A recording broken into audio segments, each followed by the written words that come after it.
Polisi katika eneo la Diani, kaunti ya Kwale, wanamchakata raia wa Uholanzi Elwin ter Horst kwa ajili ya kufukuzwa nchini baada ya kuonekana kwenye video akiwatukana na kuwatemea mate maafisa wa polisi katika kituo cha polisi cha Diani.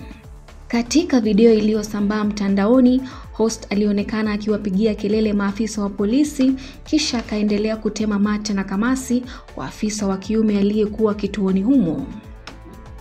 To him, he's my employee, and you shut the up.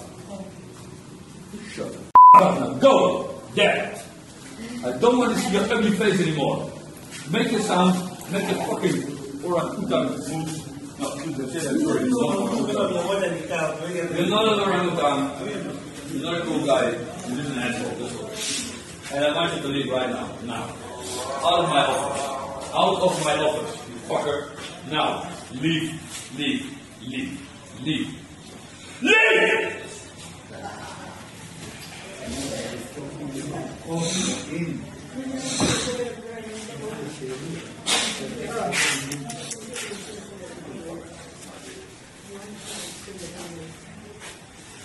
Elwin ter Horst alikuwa amekamatwa Jumanne jioni akiwa amelewa na alitarajiwa kufikishwa mahakamani kujibu mashtaka ya kushambulia, kuharibu mali kwa makusudi, kusababisha usumbufu na kumiliki dawa za kulevya.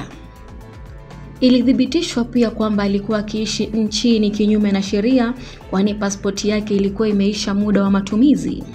Kamanda wa polisi wa Msambweni Robinson Langat alilaani vikali kitendo hicho cha udhalilishaji na kuwaonya raia wa kigeni wanaokiuka sheria za Kenya kwamba watakabiliwa na hatua kali za kisheria.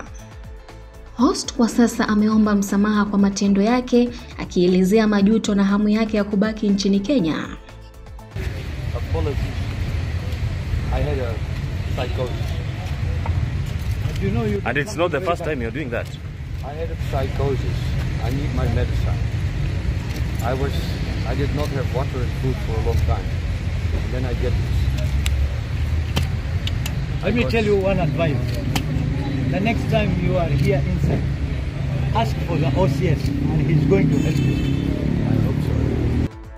Raia huyo wa Uholanzi alisema kwamba alikuwa anaugua msongo wa mawazo uliomsababisha kupoteza utulivu wa akili siku ya tukio hilo. Mtuhumiwa tayari amefikishwa katika mahakama ya Kwale.